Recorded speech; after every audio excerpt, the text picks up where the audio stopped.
A sleepy winter haze settled over Fort Worth, Texas. Christmas was just 2 days away.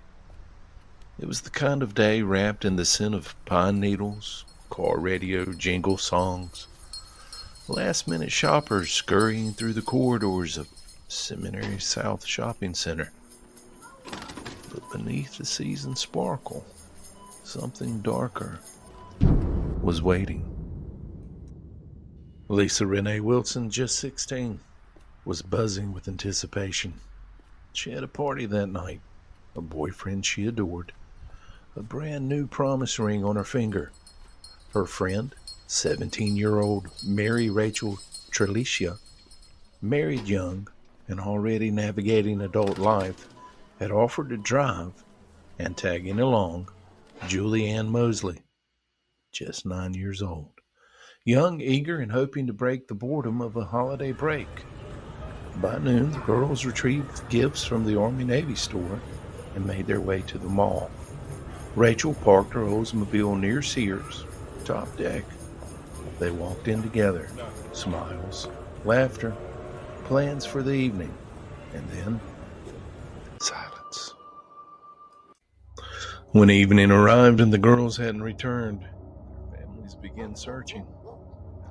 That was Terry Mosley, Julie's older brother and Lisa's boyfriend, who found the car just before 6 p.m. Locked, gifts inside, no signs of distress, just a car and absence. The next morning, a letter arrived, addressed to Rachel's husband Tommy, written in a shaky script. It gave directions to the car's location, but the handwriting was strange. Some said it looked like Rachel's. Others said it was too forced, too unsure. The postmark came from Fort Worth. Authorities first labeled it as a runaway case. Teenagers, Christmas stress, a young girl swept up in all the drama. But their parents knew better. Lisa had a party to attend. Julie didn't pack a thing. Rachel left everything behind. She didn't even take a jacket. And that's when the story started. A pickup truck, 3 girls being hustled inside, a man yelling it was just a family dispute, a van in the parking lot, Rachel being seen weeks later at a convenience store, a security guard, leads followed late, memories being delayed. In the years following, theories have grown thick. A private investigator, John Swaim, he took the case over in 1975, and he began digging into things that the police wouldn't. Sadly, by 1979, he was gone by his own hand. His files destroyed, burned. Now, Rusty Arnold, Rachel's brother, he never stopped searching. He claimed Rachel had been seen, alive, long after the others were likely gone. That she was being kept somewhere, hidden. There were whispers of men with power, of cover-ups, of someone known and trusted, luring girls to their fate. The police, they now believe they left the mall willingly, and it was with someone familiar. But they never came home, and each Christmas comes and goes. That old shopping center, it's now just a shadow of what it once was. But it still holds a silence louder than words. 49 years have passed. 3 girls went Christmas shopping, and they never returned home. Their story isn't cold. It's haunting.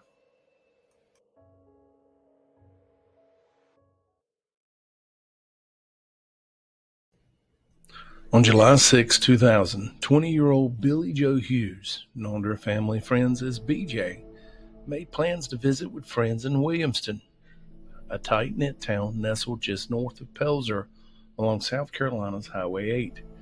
That morning, she said goodbye to her mother on Thornwood Drive.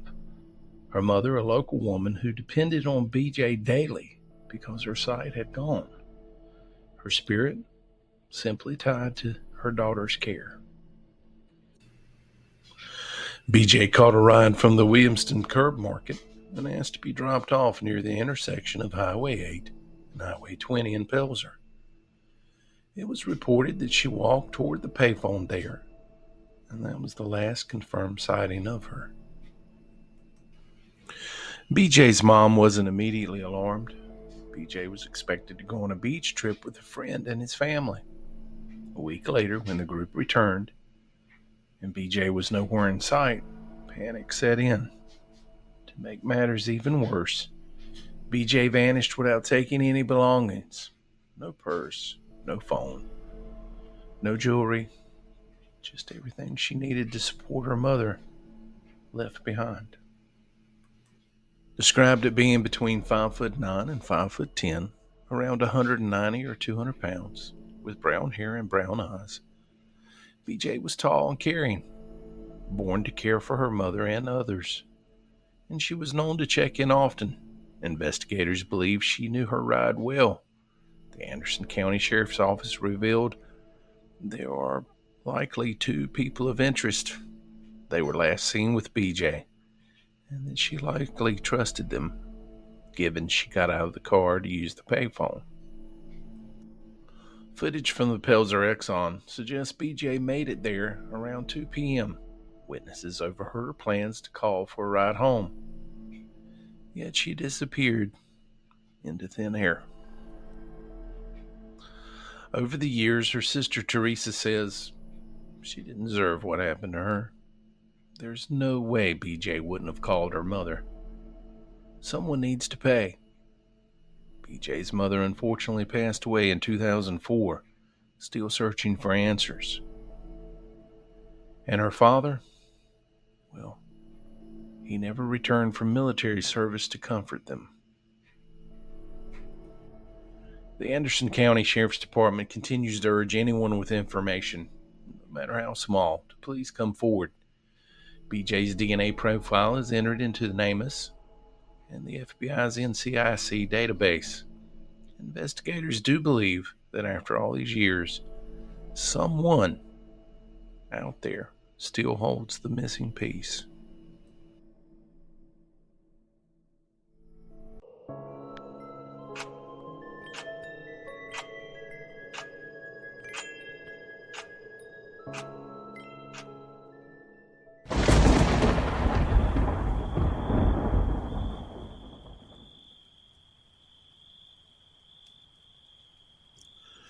Picayune, Mississippi, 1989. In a town where the trees outnumber the people, secrets are buried deeper than bones. 17-year-old Norman Ladner. Well, he should have come home before sundown, but he didn't. Norman was the kind of boy who breathed into the woods like scripture. He knew every ridge, every deer path, every whisper the land dared give up. That summer night, he grabbed his rifle and set out to hunt on his family's 122-acre plot of pine-covered wilderness.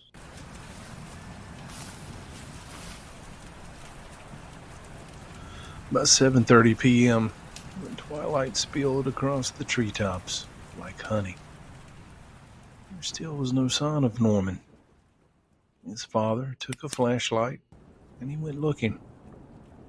He didn't get far before he found him, face down in the dirt, rifle beside him, a single bullet wound in the head. The initial verdict? An accident. Seems the sheriff said Norman must have slipped and the rifle went off. But then the story changed. The coroner ruled it suicide. But nothing about that scene sat right with the Ladners.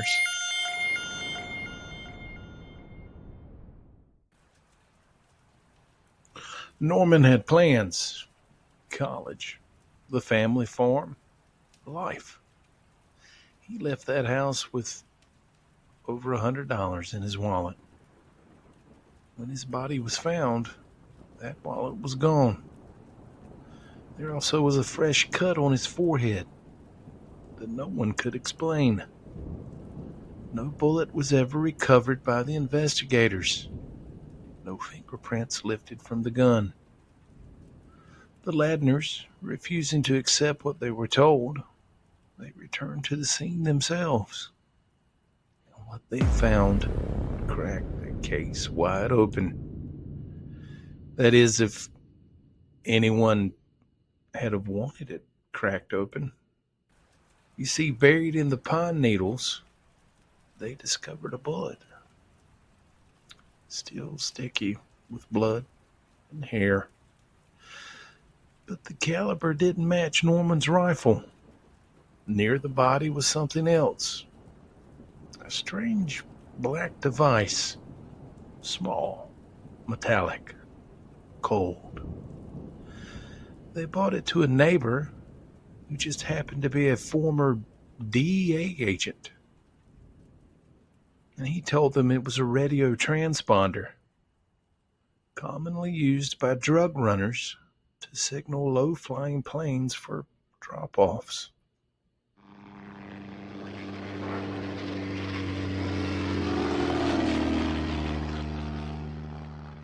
Had Norman witnessed something he shouldn't have? Then came the man. Some weeks later, Norman's mother, still grieving, still searching, she was approached outside her home by a stranger. She said he got her alone by claiming he knew something about her son's death. He didn't give his name, just a warning.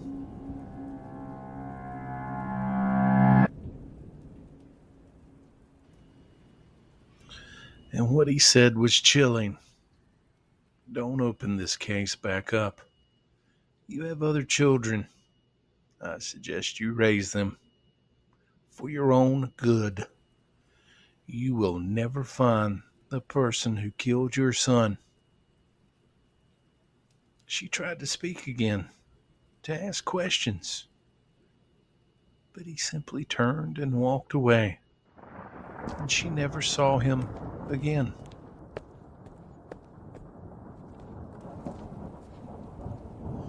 Norman's parents did everything they could. They submitted his story to Unsolved Mysteries. They begged the media to take notice, pleaded with law enforcement to reopen the case. But nobody knocked. Nobody came. And yet, the land never forgot. The whispers of what happened to Norman clung to those woods like the humidity in July. Always just behind your ear. Then there came the final blow, the twist that snapped the last thread of doubt. 4 years after Norman's death, his missing ID, the one he had in his wallet that day, it turned up in New York. No explanation, no chain of custody, no suspects. Just a haunting reminder that someone had taken it and kept it.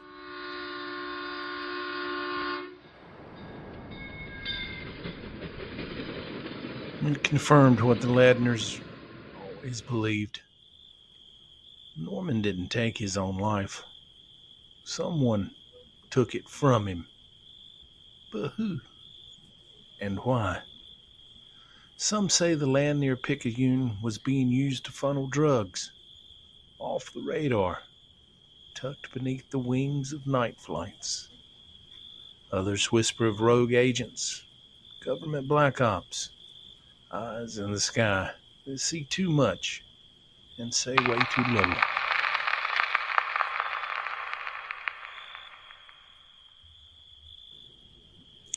The law never pressed for answers. The files, they gathered dust. And the Ladners, they were left with questions that clawed through the years.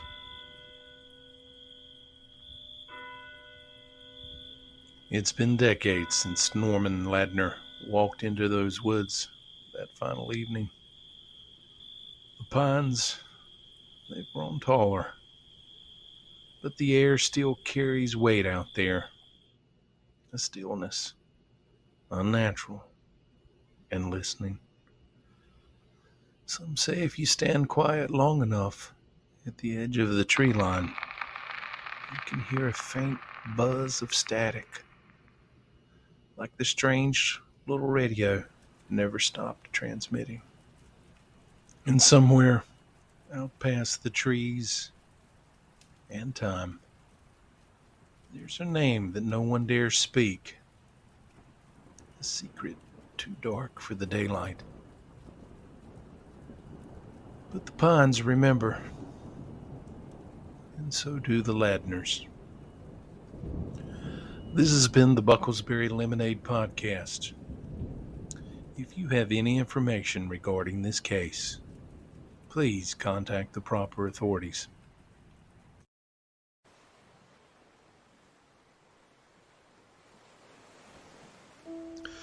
This is the case of a young man who vanished on the Outer Banks.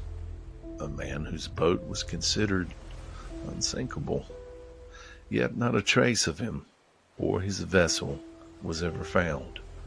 The Coast Guard searched more than 200,000 miles of ocean. They found nothing. A page went missing from their report. Witnesses swore they saw him years later.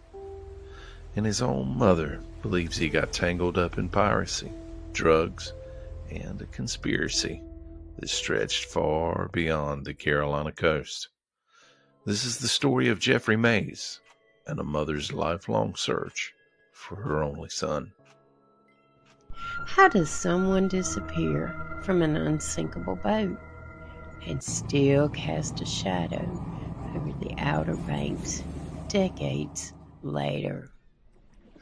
It's November 13th, 1980. The weather off Cape Hatteras, North Carolina is brisk, but not unusual for late fall. Jeffrey Mays, a young man from Stanton, Virginia, takes his 23-foot Sea Ox boat, a sturdy vessel built to withstand rough waters, out onto the open ocean. He isn't alone. Riding with him is Ted Wall, a man with ties to the local fishing community. Around 1:30 p.m., about 16 miles southwest of the inlet, a commercial fisherman spots them. Their engine was having trouble. He helped them make a quick repair, and they thanked him. And the Sea Ox is seemingly moving steadily again. That would be the last verified sighting of Jeffrey Mays. When Jeffrey didn't come back to shore that evening, alarm bells rang. He was experienced, not reckless, and he was expected back by 9 p.m. A full-scale search was launched. The response was massive. The Coast Guard, the Navy, the Marine Corps, and the Air Force, they all joined in. Boats and aircraft swept over 211,000 square miles of ocean. That's an area larger than the entire state of Nebraska. And yet, nothing. No wreckage. No life jackets. No sign of a struggle. No floating debris. Now, this was especially baffling because of the Sea Ox itself. These boats were marketed as virtually unsinkable, thanks to their foam flotation system. Even if swamped, they would stay just under the surface, visible. Yet this one simply vanished. For Jeffrey's family, especially his mother Shirley, the disappearance defied logic. Jeffrey was young. He had no reason to vanish by choice. He adored his family. He had friends. He wasn't running from death or danger. At least, not that anyone close to him knew. So how could both Jeff and his boat simply cease to exist? The deeper investigators and family members dug, the stranger the story became. On one page, a fisherman claimed to have seen a boat resembling Jeff Seahawks speeding southwest at a high rate of speed. Now, if that's true, that suggests Jeff's boat hadn't gone down at all. But when friends of the family went back to look at the same report later, that page was gone. Vanished. When pressed for answers, a Coast Guard public affairs officer said the records were no longer in local files. Instead, they were in the National Archives in Washington, D.C. It wasn't just that page that raised suspicions. During this era, the Outer Banks was caught in a different storm. One not of nature, but of crime. The 1980s were a high tide for drug smuggling in coastal North Carolina. Commercial fishing boats, pressed by lean seasons, often ran side hustles transporting drugs. Rumors swirled about the cartels exploiting the coastlines, hidden inlets. Ted Wall, Jeff's companion that day, he was rumored to be in debt. Some said he was over his head with people you just didn't want to cross. If those rumors were true, had Jeff been pulled into someone else's dangerous mess? The mystery deepened when months stretched into years, and then came the first of several bizarre sightings. 6 years after Jeff vanished, a close friend of the Mays family had an encounter that still haunts him. He was at the Mays summer house on the Outer Banks. Looking out the window, he spotted 2 trucks pulling up. 2 men climbed out, dressed ruggedly. Long hair, boots, flannel, fishermen. A woman was sitting in each truck. Dogs were in the back. Then one of the men pulled out a pair of binoculars. He raised them and stared straight at the house. The friend inside froze because that man with the binoculars looked eerily just like Jeff. As he walked toward the door, their eyes locked. The man with the binoculars lowered them and waved. But this wasn't just any wave. It was Jeff's wave. A funny, distinctive gesture. Something only those who knew him would recognize. And then the men drove off. Years later, in 1995, another strange connection surfaced. A commercial fishing vessel called Mr. Big arrived in the Outer Banks. The ship already carried a reputation, suspected of exploiting regulatory loopholes in Alaska. A photographer from the Virginian pilot captured the ship pulling in the port. On its deck stood 3 men, and one of them looked exactly like Jeffrey Mays. Now, if that wasn't enough, that same week, someone broke into the Mays summer home, not through the front door, not even the first floor, but through a special lock on the second floor. A lock only known to a handful of people. Inside, nothing was stolen, nothing broken, but every light, ceiling fan, and alarm clock had been switched on, as though the intruder knew the house intimately. To Shirley and her family, it's like a ghost had passed through, a message being sent without any words. Was Jeff alive? If so, why hadn't he come home? For Jeff's mother, Shirley, the disappearance of her only son became her life's mission. She refused to accept the official line that Jeff was simply lost at sea. Too many oddities stacked against that conclusion. No wreckage, no debris. a missing page, and possible sightings. In her book, Outer Banks Piracy, Where is My Son Jeffrey, Shirley laid out a damning case. She chronicled corruption, money laundering, and greed up and down the coast of North Carolina. She tied Jeffrey's disappearance to a bigger picture, one where powerful interests had every reason to keep the truth buried. Her words were more than a mother's grief. They were an accusation that her son had been taken or perhaps forced into another life by forces far beyond his control. But Shirley's search has always been met with silence. Authorities deny, dismiss, or deflect. Leads vanish, and records, well, they go missing. Yet she never stopped asking, "Where is my son?" So what really happened to Jeffrey Mays? The simplest explanation is the Sea Ox somehow failed.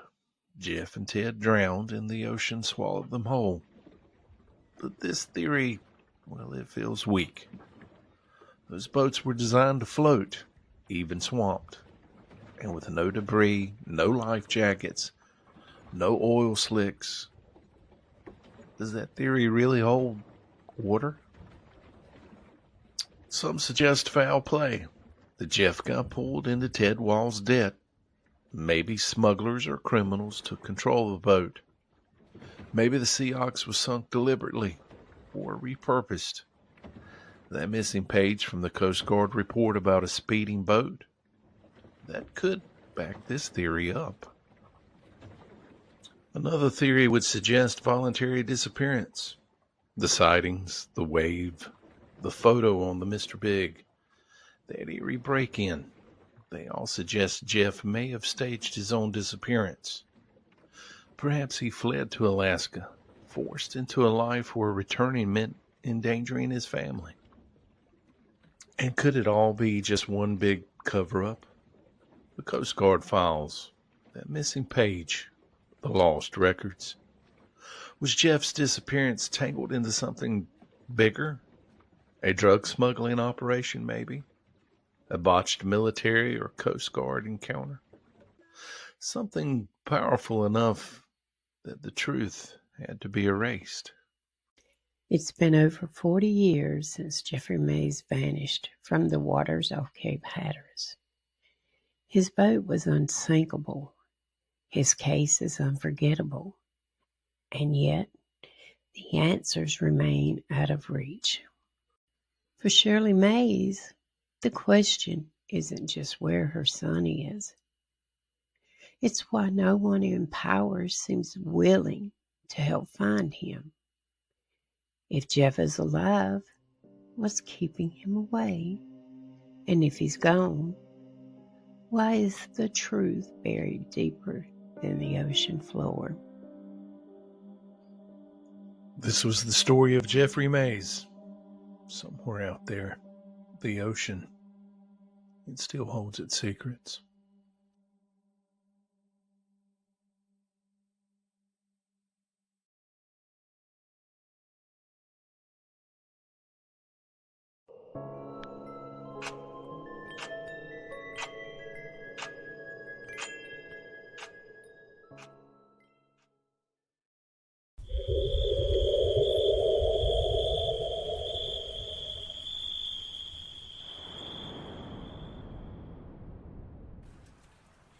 In the summer of 1980, the heat in Birmingham, Alabama, clung to everything, like old secrets. And inside apartment 6B at the Eastwood Public Housing Complex, 13-year-old Carla Corley settled in the worn cushions of her family's couch to watch television with her mother. Just an ordinary August evening. Until it wasn't.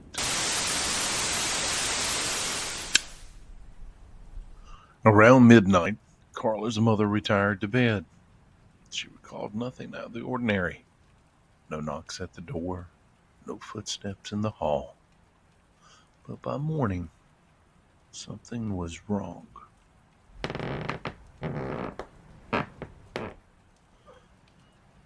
When her mother awoke around 4:30 a.m., the apartment door stood wide open. The belt Carla had worn the day before lay coiled outside the threshold. Her new sandals sat neatly by the couch, untouched. Chairs were overthrown. A glass bottle had been knocked over onto the floor, its contents seeping into the rug. But Carla, well, Carla was nowhere to be found. She'd left behind her money, her clothes, even her medication that she had to take daily. She hadn't gone far, at least not willingly. Whispers in the neighborhood hinted at something darker.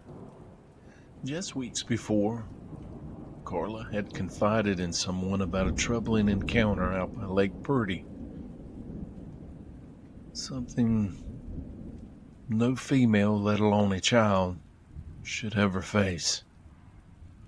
But no official report was ever filed, and the police would not learn about the incident for another 18 years. 1 week before she disappeared, a group of older boys came by her apartment. Her family refused to let them in. But the implication, well, it hung heavy in the air. Was someone watching Carla? Waiting? When authorities finally began investigating, they found no trace, no fibers, no witnesses. Just signs of a struggle. Her case, it quickly faded into silence, like so many others from forgotten corners of the South. Years later, a man claimed he knew what happened to Carla. He said he'd seen things. Then he changed his story, just like that. Some say Carla was taken to keep quiet. Others say it was a matter of cruel convenience. Someone knew she wouldn't be missed right away. Still others believe she was never meant to leave Eastwood alive. Her mother clung to hope, but over time, even hope can dry up. Carla's sister, meanwhile, was warned, threatened, some say, not to keep digging, but she kept digging anyway. Theory swirled. She buried under concrete at a nearby construction site, perhaps moved across state lines by someone. Maybe the case had been purposely buried, evidence erased by someone with power in Birmingham's underbelly. In time, Carla was legally declared dead, but among women who lived in Eastwood during those years, her name still haunts the quiet. The air there seems heavier, as if the truth was never meant to leave. Carla would be in her 50s now, but for those who remember her, her laughter, her stubborn streak, her new school supplies waiting for 7th grade, she remains frozen in time. A girl stolen by the night.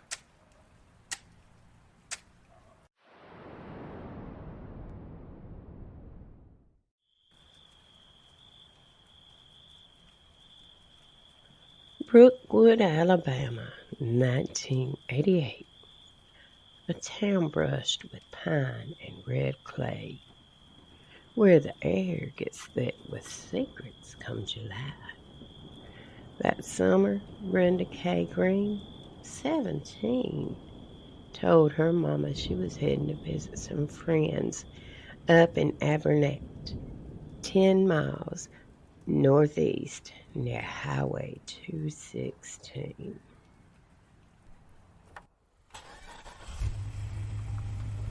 She caught a ride with a boy, one of those friends who knew the backroads well and said little too often. They made it as far as a weather-worn house across from Hosmer's grocery. The boy dropped her off at the stoop. Brenda knocked. No one answered.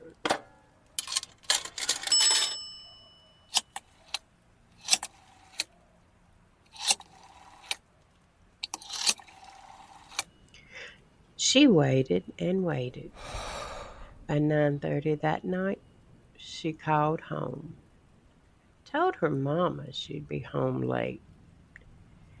It was the last time anyone would ever hear her voice. And just like that, she was gone. At first, folks whispered she'd run off again. Brenda had vanished before. After all, she was a restless soul, troubled by small-town expectations and boys with fast hands and faster lies. But this time felt different. She left behind no bag, no trace, no goodbye. She'd always come back before. This time, she didn't. Days passed, then weeks, then years, and with the silence came stories. One theory, though never confirmed, but whispered through porch screens and barroom shadows, claimed Brenda had stumbled into the path of a local family with deep roots and darker dealings. A certain surname came up more than once, one tied to bootleg whiskey and a string of missing girls dating back to the 60s.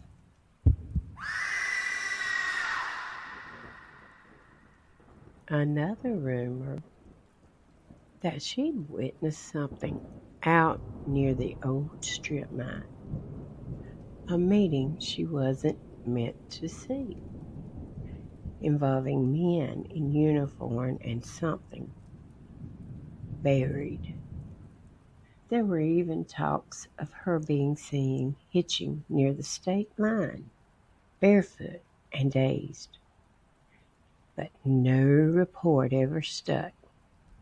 No sighting ever held weight. In the absence of truth, only one thing remained: the porch where she vanished. Neighbors say on certain summer nights, the streetlight across from Hosmer's grocery flickers without cause. Some say they see a figure leaning in the shadows, watching, waiting. Brenda K. Green was declared missing under suspicious circumstances, but no arrests were ever made. No body was ever found. Her mother, bless her, still leaves the porch light on. So if you find yourself down Highway 216, keep your eyes on the shoulders of the road, because somewhere out there, the girl on the doorstep is still waiting.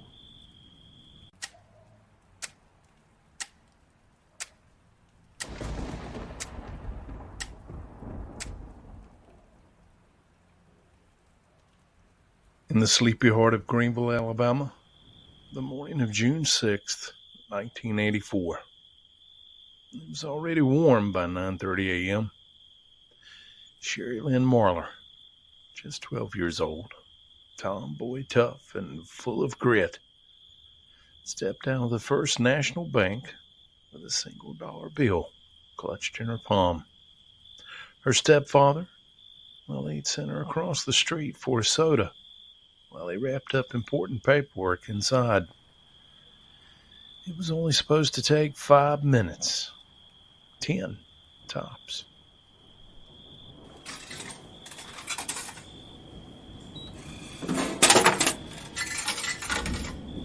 She was last seen crossing toward the Chevron station, wearing a red t-shirt, blue jeans, and sneakers, and she vanished into the still southern air. 15 minutes later, her stepfather returned to the pickup. No Sherry, no footprints, no can of soda. Just the rising heat and a peculiar, unsettling silence. At first, the law believed she might have just wandered off, a misstep, maybe a runaway. But that theory didn't set right with anyone who knew her. Sherry had left behind her purse, her favorite things, and it was an afternoon she'd been excited about. Her grandma was baking pie, and her favorite TV show was going to be on later that night.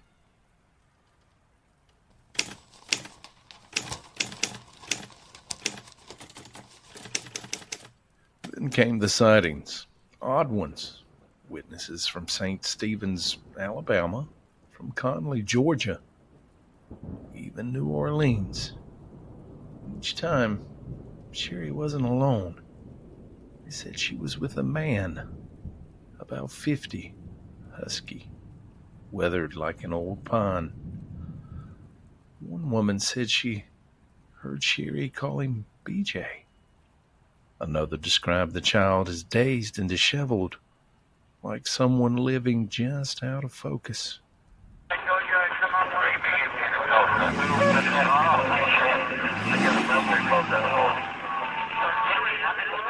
Whispers began circulating, not just of strangers and abductions, but of shadows within. Was Sherry targeted because she was alone? Or was there something she knew or saw that summer morning that someone needed silenced?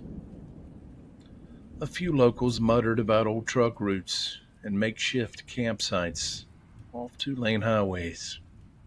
Others spoke of men who drifted through town, just like ghosts, familiar faces with no name.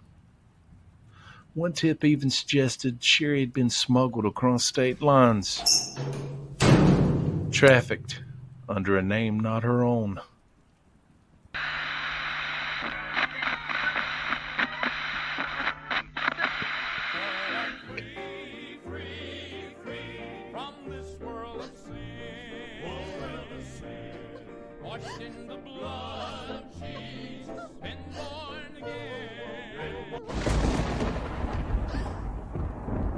Her mother never stopped searching. Decades later, she still swears Sherry's out there somewhere, waiting to come home. And sometimes in the early morning hush, she swears she hears footsteps just outside, like a little girl walking back up the gravel drive. But Sherry Lynn Marlar's name remains etched into Alabama's long memory of vanished children, lost under the weight of heat, time, and unanswered prayers.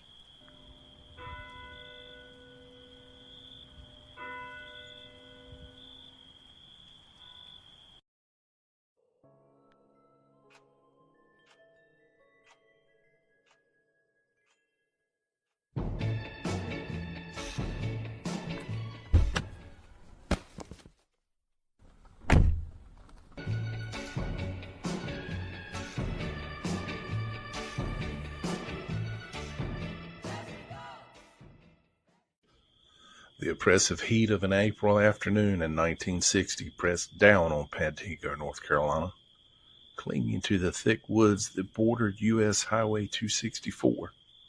State Highway Commission workers, their shovels biting into the earth. Unearthed not soil, but hidden secrets. A human skeleton, stark and silent, emerged from the tangled undergrowth. A chilling discovery that echoed a forgotten scream.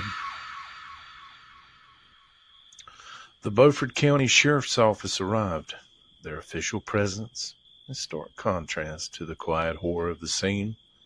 A skull, bone after bone, and the faded remnants of a print dress still clinging to a long-dead frame. They were carefully gathered, as well as a piece of canvas tarp, perhaps a makeshift shroud or a hasty cover. It lay nearby. The very next day, these skeletal fragments and meager clues began their journey to the anthropology department at UNC of Chapel Hill. Silent witnesses seeking a voice. For weeks, the bones held their counsel. Then on June 28th, 1960, a whisper of a name reached the Beaufort County Sheriff's Office. Ruth Allen, a black female, 35, missing from Wilson, North Carolina. The distance between Wilson and Pantego was significant, a journey that would have consumed a good portion of a day.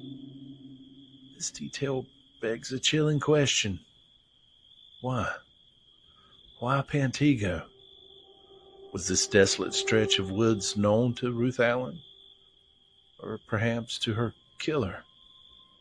Was the suspect, who met his own grim end in the Wilson County Jail just months prior, was he familiar with these hidden back roads? This secluded patch of woods so far from where Ruth vanished? The following day, an SBI agent and deputy sheriff retrieved the crucial evidence, print dress and the tarp, from Raleigh, North Carolina. And in the somber confines of the Wilson County Sheriff's Office, family members and friends, their grief palpable, positively identified the print dress. It was Ruth's. The circle of her tragic story began to close, though the questions of why and how she came to rest in the distant Pantego woods, well, they still lingered. A spectral presence in the humid air, the grim shadow of the suspect's demise by his own hand in July of 1959, just 13 hours after his arrest. Deepened the mystery surrounding the circumstances that led to Ruth Allen's body being abandoned so far from her home in Wilson. Her bones lay a mile west of Pantego, 100 yards off US 264, and about 60 feet from the road to Dewey Topping. A precise yet chilling testament to her final, lonely resting place. Sadly, Ruth Allen's body was never claimed by her family.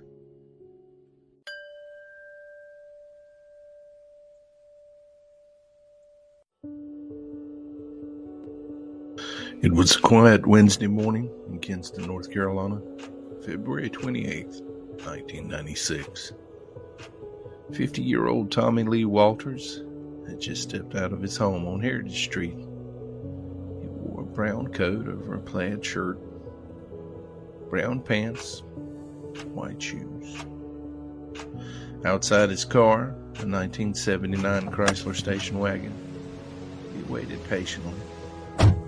It was faded black, brown paint, North Carolina tag, FRA 1921. Tommy got in, started the engine, and just like that, vanished. That's the last confirmed sighting of Thomas Lee Walters. His family, they'd said he had been struggling in the days before.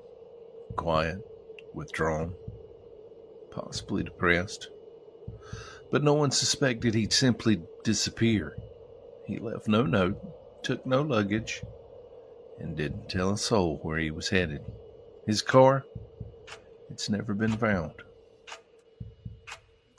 No trace on back roads, nothing on logging trails, nothing by the ponds, the rivers, no hospital registries. It was as if man and machine dissolved into the Carolina night. Tommy wasn't just any man. He walked with a steel rod in one leg, an old injury from years past. Not the kind of person who could wander far on foot. That made his sudden disappearance all the more baffling. To those who knew Mr. Tommy, he wasn't the type to just up and leave without a word.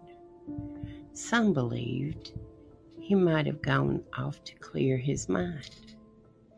Others whispered darker theories about things that might have happened that night behind closed doors or on quiet country roads. What really happened to Tommy Lee Walters after all these years? The questions haven't faded, they've only grown louder. Over the years, the case has gone cold, but it's not forgotten. No dentals, no fingerprints, no DNA on file that we know of. Not even a lead. Just one man and a station wagon that rolled into the unknown. And it's time for answers. If you know anything about the disappearance of Tommy Lee Walters, contact the Kinston Public Safety Department at 252-939-3160, because somewhere out there, the road he took still waits.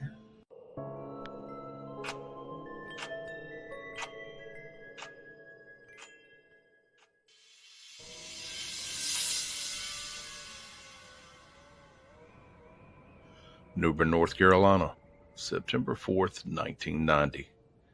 In the heart of town sits Cedar Grove Cemetery, where angels lean heavy over graves and moth-stained stones seem to whisper your name if you stay too long. It's where people say the weeping arch sheds red tears when it senses death coming. And it's where a boy named Curry Spivey was found dead, just steps from the wall. Just 15 years old, a twin, a brother, a son. Someone made from love and laughter, stolen by the dark just before the dawn.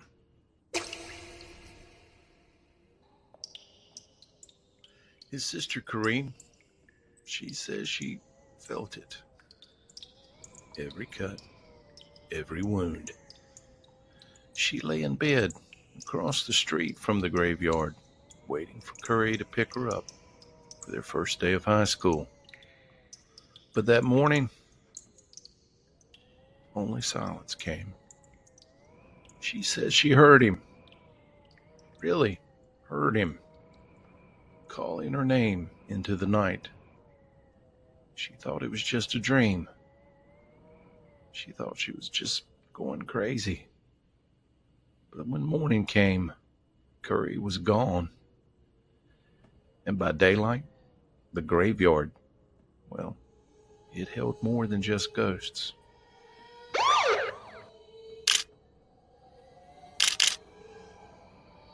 His body was found beneath the ancient trees of Cedar Grove, blood trailing from Howard Street to the cemetery wall. The town whispered, but no one truly spoke. Some claimed to have seen something, but most said nothing. The case was investigated again and again, but the silence grew roots, cold and deep, and no one was ever charged. Years have passed, decades. Kareem, She still waits, still remembers the voice in the dark. She still hears the echoes of her brother's name in the wind some nights. She's never stopped looking.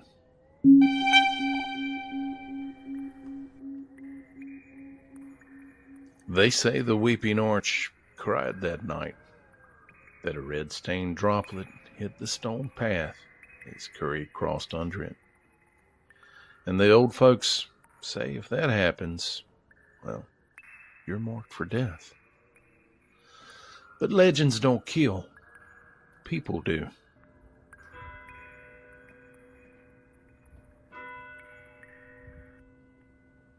Whoever took Curry Spivey's life that night as he tried to return home from a party, well, they did so in a place where death already lingers, where the past sits right at the edge of the present.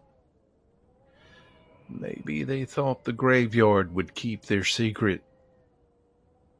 Maybe it has. But secrets rot just like the bones beneath them. The cemetery hasn't forgotten. Neither has his sister. And neither should we.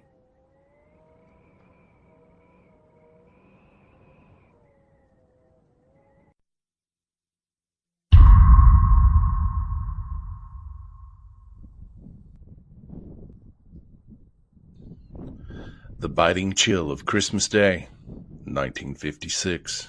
It settled deep in the bones of Jones County, North Carolina, a cold mirror to the mystery stirring in Black Swamp. A deer hunter seeking life stumbled instead upon the scattered remnants of a death long past. Just a few human bones, bleached and silent, whispered secrets from the dark, still water. The Jones County Sheriff's Office, their breath misting in the frigid air. They retrieved what they could from the swamp's grasp. Just a handful of bones, some fragments of faded cloth. And 2 days later, the SBI joined in the grim procession, their boots sinking into the muck as they searched for more, for any clue that might speak to the identity of this forgotten soul.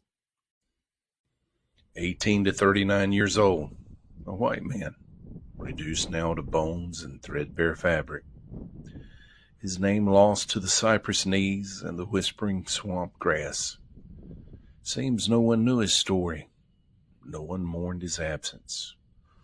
No one laid him to rest in holy ground. His homecoming was not to a warm hearth and familiar faces, but to the cold, indifferent embrace of Black Swamp. His final rest, a nameless sorrow etched in the very earth of North Carolina.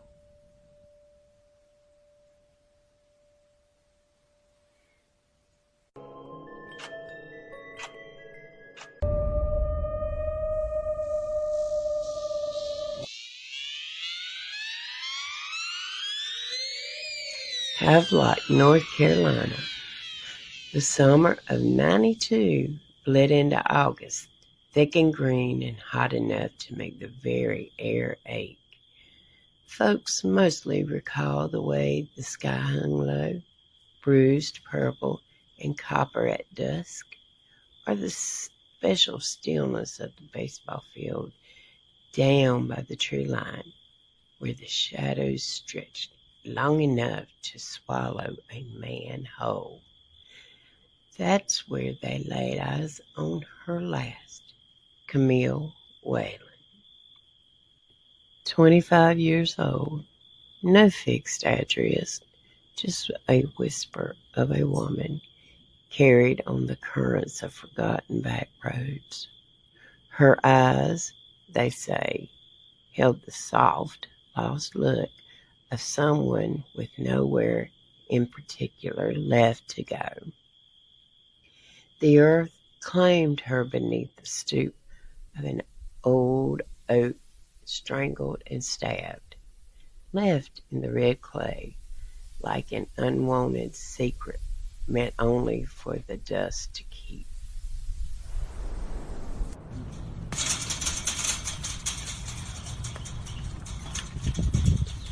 No living soul swore they'd seen her walk that ground before. No trucker, no local, no soul remembered offering her passage on that final sun-drenched day. But in Havelock, the very soil holds a memory deeper than any human heart. They say she drifted in from the shimmering, salt-kissed coast, perhaps trying to outrun a shadow. But the chance to flee was stolen, just as her breath was. The longing came, asking questions with hard, flat voices.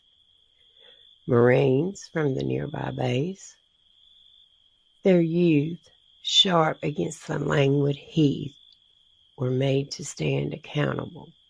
But the trail, slick with the humidity and whispers, went cold before it ever knew the warmth of a fire.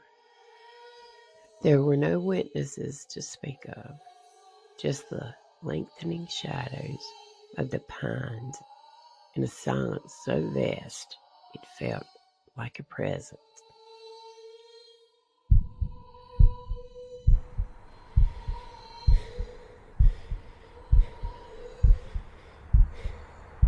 The season spun. Camille's name, once scrawled across newsprint, yellowed into oblivion in the courthouse's shadow drawers. But her story, a silent lament, refused to die. It settled itself in the rusted bleachers, seeped into the cracked asphalt path behind the outfield, where the ground, even decades later, still feels unsettled, holding its breath. Then, from the grim depths of other states, a name rumbled forth, like distant thunder on a clear day. Darren Van, a man etched with shadows deeper than any pine grove. A Marine, once stationed close enough to hear the cicadas scream in Havelock. A monster, now tied to horrors far from the southern coast. And the whispers began again, this time with a hungry cutting edge. Did he know Camille? Did he see her, a lone figure, walking that lonely road into the deepening twilight?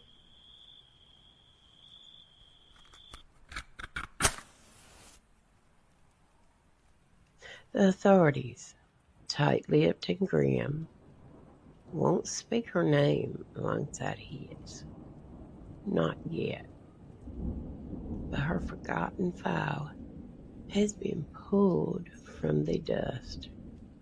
Old photographs, faded with time, have been turned over by gloved hands.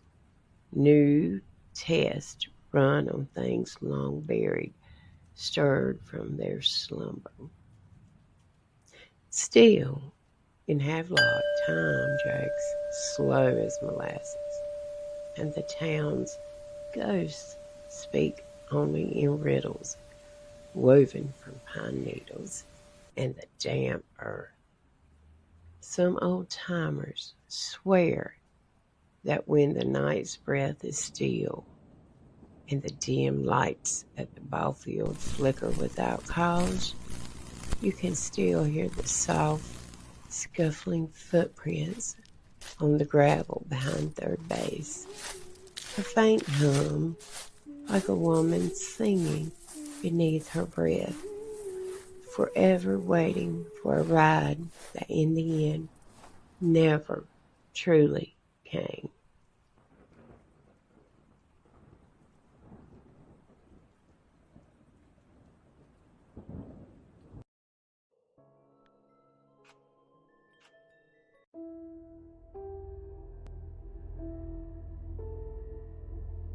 Rebecca Ann Christ, and to her family.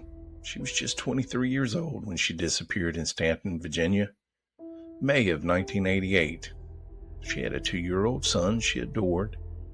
She had just paid her rent for 2 months in advance. She had family and friends who she loved. And she had an important court date the very next morning, a paternity hearing for her child. But Anne never came home that night. She never made it to court. When Anne's family checked in with the courthouse, clerks told them something shocking. There's no record of her case on the docket at all. Later, this was simply called an oversight, but to Anne's loved ones, it was the first red flag in a case riddled with mistakes. That same night, just around midnight, Anne's phone rang. Her family picked it up, only to hear silence on the other end. Then, a click. The caller never spoke. Police never traced it. Just another oversight. Now, months after Anne's disappearance, another eerie twist shook her neighborhood. Just down the street, a man went missing. 2 years later, he was found, dead, hidden inside a makeshift cement tomb in his own basement. When cadaver dogs searched the property, they hit on more possible remains in the driveway, but investigators didn't dig any further. And as one local newspaper reported, police simply said one body was enough for one day. And then in 1991, Anne's family received something they never expected. It was a letter from a local handyman. He claimed he killed Anne, accidentally, of course, he said, and that he disposed of her body in a landfill. Investigators? Well, they said they couldn't verify it. Not enough evidence. He was never charged. Now here's where the contradictions pile up. One man confessed in writing, claiming responsibility for Anne's death, but police say there's not enough evidence to pursue it. And in the case we mentioned earlier about the man found in the basement, well, the prosecutors did the exact opposite. During the murder trial, they offered the accused man a plea deal, plead guilty to Anne Christ's murder, and he would serve no additional jail time. No evidence, no body, not even a confirmed link between the two. Just a chance to close her case on paper. Think about that. A confession wasn't enough for one man, but a denial was enough for another to be offered a deal. How does that make sense? If justice is supposed to be built on truth and evidence, well, Anne's case shows us how easily those foundations can crumble. Today, more than 3 decades later, Rebecca Ann Christ is still listed as a missing person in Virginia. Her family has begged for her case to be upgraded, or at least handed to county authorities who might finally take it seriously. But those pleas, like so much of this case, have been met with silence. Anne didn't run away. She was a mother, a daughter, a friend. She deserved a real investigation. Instead, her story became one of oversights, contradictions, and missed chances. And we're left asking, how can justice ever be served when the system itself refused to even look for her? Rebecca Ann Christ deserves the truth, and her family deserves justice before time runs out. Welcome back. Our last story took us to the heart of a family's loss. But this time, we're heading to the Virginia coastline, where another young life disappeared into the vast unknown. Up next, we're diving into Gone at Dawn, the mystery of Gerald Bradshaw. Virginia Beach, 1982. The scent of salt and fried seafood hung thick in the air, a familiar backdrop to the glare of arcade games and the endless roll of waves. But for a young man named Gerald K. Bradshaw, this was no vacation. He was just 21, carrying the scars of life already written into his body. A crooked leg, a pair of wire-rimmed glasses, and a quiet determination that came from hardship. He wasn't there for the ocean breeze or the neon lights of the strip. He had come for something else, something stolen, a van that belonged to his father, a crucial part of his family's livelihood that he was bound to bring back. His mother had wired him money, Western Union, just enough to make the trip. He told her he'd be back soon. He never was seen again. The motel room where Gerald stayed gave no answers, no signs of a struggle, no torn clothing, no hurried note scribbled on motel stationery. Just a bed left unmade and silence that stretched on for days. When he didn't come home, his mother began to worry. Then she began to beg for answers. The trouble was, the trail was already fading.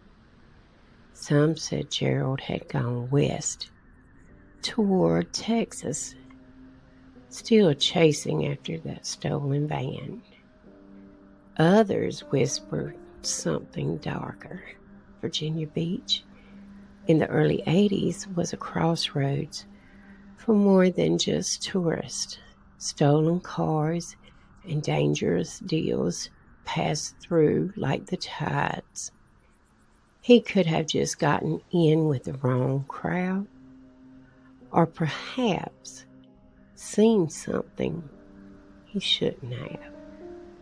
But what lingers most in Gerald's story isn't what was found. It's what wasn't. No van, no money, no body, just empty records and unanswered questions. Even the dates grew muddy. Some reports place him at the motel, others don't. It's as if Gerald Bradshaw walked out of that room, stepped into the teeth of a storm, and was swallowed whole. His mother wired him money because she believed in his promise that he'd come home. Instead, the South held its secrets tighter.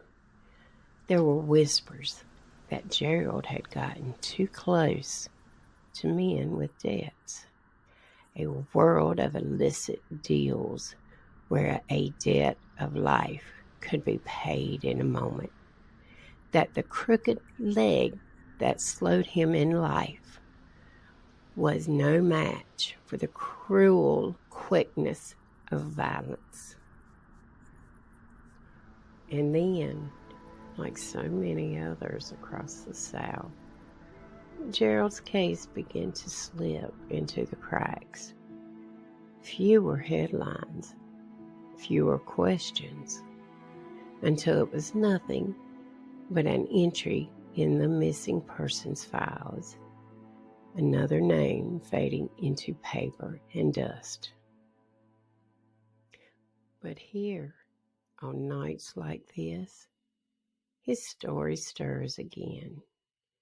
The boy with the crooked leg, the glasses, the promise to come home. He was just a boy with a promise to keep. What was it about that promise that led him to a place he'd never leave? Gerald Bradshaw was 21 years old when he disappeared, and all that remained is the silence he left behind.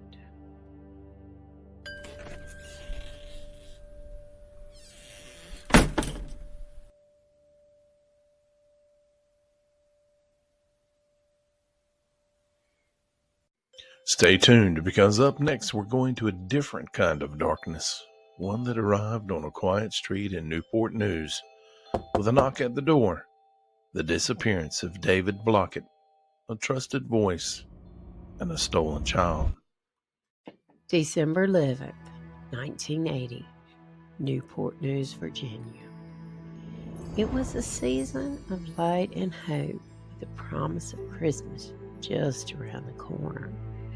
But for one family, a different kind of darkness was about to fall.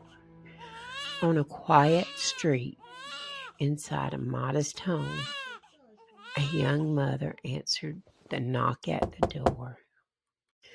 The woman standing outside introduced herself as Marie Kelly, a social worker with the Department of Social Services. She spoke kindly, confidently, her words a practiced balm. She had a story about a Christmas party at a local medical center, complete with presents and a photo contest for children, for 19-year-old Vanessa Blockett, overwhelmed and tired, with a toddler tugging at her and a newborn in her arms. It seemed like a blessing, a moment of holiday cheer for her and her boys. But there was no Christmas party, and there was no social worker named Marie Kelly. The woman took both children, driving off with 2-year-old Frederick and the baby, David Zale Blockett, just 2 weeks old. Hours later, Frederick was found wandering alone in a shopping center in Hampton. Someone had carefully placed a slip of paper in his pocket with his name and address, but David never came home. The abductor had thought this through. She knew Vanessa's name. She knew her address. The best theory was that she had learned the details from the birth announcements in the local newspaper, where proud families unknowingly shared the details of their newborns. Later that day, the woman called Vanessa. She asked what kind of formula David was using, and then hung up before the call could be traced. Days later, authorities found a diaper bag and a leather folder abandoned near Colonial Parkway. Inside were baby clothes, a blanket, even a comb that may have held a strand of hair. But the trail went cold, and David was gone. Who was Marie Kelly? The Department of Social Services confirmed no one by that name had ever worked for them. Yet, the woman knew enough to pose as one, a convincing, practiced con artist. Witnesses described her as African American, mid-30s, medium build, with short black hair and sharp eyebrows. A woman who could be anyone, a woman who vanished just as quickly as she appeared. Theories swirl like storm clouds over the Chesapeake. Some believe David was stolen to be raised as someone's child, a newborn stripped of his name and identity, given to a desperate woman who longed for a baby of her own. Others whisper of darker trades, illegal adoptions, trafficking, money changing hands in shadowed corners. And then there are the hints of something more personal. Could this abduction have been carried out by someone close enough to know the Blockett family's routines? Someone who wanted David specifically. We may never know. David's mother, Vanessa, searched for him for the rest of her short life. She died in 1997 at just 35 years old, her heart broken by the weight of the unanswered question. David Azale Blockett would be 44 years old today. A name, a face, a life, all of it stolen in a single moment. Is he out there living a life that was never meant to be his? This is not just a tale of loss, but of deception. A stranger at the door, a trusted voice that wasn't real, a child taken into the shadows, leaving behind nothing but silence.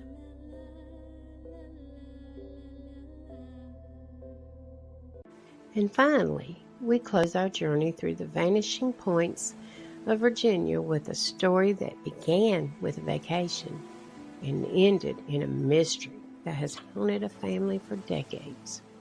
Up next, we'll dive into the chilling disappearance of Barbara Jean Monaco. Virginia Beach, August 1978. The boardwalk was alive with neon lights, music spilling out of bars, and the restless hum of summer tourists. Among them was a young woman named Barbara Jean Monaco, 18 years old, vibrant, and finally healthy again after surviving a near-fatal illness just months earlier. She had her whole life ahead of her, but one warm night, she walked into the crowded nightlife of Virginia Beach and was never seen again. Barbara Jean was visiting from Connecticut with 3 friends. They stayed at the Aloha Motel, a cheap place along the Strip, just right for young people looking for a taste of freedom. The girls spent their evening hopping between bars, Peabody's, Country Comfort, places thick with cigarette smoke, disco beats, and the smell of spilled beer. But on the night of August the 20th, Barbara Jean did something unusual. After everyone called it a night, she decided to head back out, alone, back to Peabody's. That was the last time anyone ever saw her alive. At first, everyone thought she had just stayed out late, maybe gone back with someone. But by the following afternoon, when there was still no sign of her, panic set in. Phone calls had to be made, and her sister Joanne had the unbearable task of telling their parents that Barbara Jean couldn't be found. And within hours, the Monaco family was rushing down I-95, desperate for answers. They never got them. The investigation turned strange almost immediately. A man calling himself Condor stepped forward, claiming to know where Barbara Jean was. His real name turned out to be Kerry Copeland, and his story led to another man, James Jimbo Moore. Copeland's involvement was odd right from the start. He didn't just offer information. He seemed to be performing, stretching his role, weaving himself deeper into the narrative. Barbara Jean's family had put up a $10,000 reward for credible information about her whereabouts, and Condor wanted it. He painted himself as a huge, helpful resource, dangling details just close enough to the truth to hook investigators. He claimed he'd seen Barbara Jean, that he knew the last men she was with, that he had a way to point police in the right direction. But what investigators soon realized was that Copeland was trying to collect on a reward without actually producing. Barbara Jean. When police pressed him harder, his story began to unravel. He named Jimbo Moore as the man responsible, but then hedged his statements, refusing to give the kind of concrete details that could hold up in court. His behavior turned erratic, sometimes bold and boastful, and other times evasive and fearful. It wasn't just unhelpful, it felt predatory. He was taking advantage of the Moronicos' desperations, feeding on their grief for the promise of cash. Both Copeland and Moore failed polygraph tests. Both were steeped in bad reputations around town, and yet all they really offered were shadows, whispers, and contradictions. Then came the rumors that Barbara Jean had been assaulted, that her body was tied to a cinder block and dumped into a murky burrow pit pond near Oceana Boulevard. When divers went in, they found a block. They found rope, but they didn't find Barbara Jean. 2 days later, before police could push him any further, Jimbo Moore committed suicide. Carbon monoxide poisoning. His silence left a chasm that no one else could fill. As for Copeland, or Condor, his reputation sank with him. His bizarre performance, his hunger for the reward, and his half-truths made him look less like a man seeking justice and more like someone trying to buy himself a quick payday off the backs of a family's tragedy. In the years since, Barbara Jean's family has fought to keep her memory alive. They even held a funeral mass on the 25th anniversary of her disappearance. Though her body was never returned to them, her name is etched on the family headstone in Connecticut, a quiet marker for a life stolen way too soon. But the questions linger like salt in the air. Why did Barbara Jean go back out that night? Why did Moore take his life so quickly after the police began asking questions? And what exactly did Condor hope to gain from circling so close to the case? Some say this was a crime of opportunity. Two men who cornered a young woman and silenced her when things went too far. But others think Copeland's bizarre attempt to collect the reward is just something more calculated. Was he a manipulator trying to exploit a tragedy? Or is he tied to Barbara Jean's disappearance in a way that was never proven? There are whispers that both men were entangled in Virginia Beach's darker side: drug trafficking, organized crime, the seedy nightlife undercurrent of the 1970s. And Barbara Jean, just a visitor, may have stumbled into a situation too dangerous to escape. Then there's Moore's suicide. Was it guilt or fear? If he was being pressured by people far more dangerous than himself, silence through death may have seemed like the only option. And still others cling to the faintest hope that the reason Barbara Jean's body was never found is because she isn't really gone at all. She ran, escaped, and chose to never return. While unlikely, grief sometimes makes room for impossible hope. 45 years later, the boardwalk still hums with music, laughter, and neon. But for the Monaco family, Virginia Beach will always carry an echo. The sounds of footsteps that never returned, and the silence of a young woman swallowed whole by the night.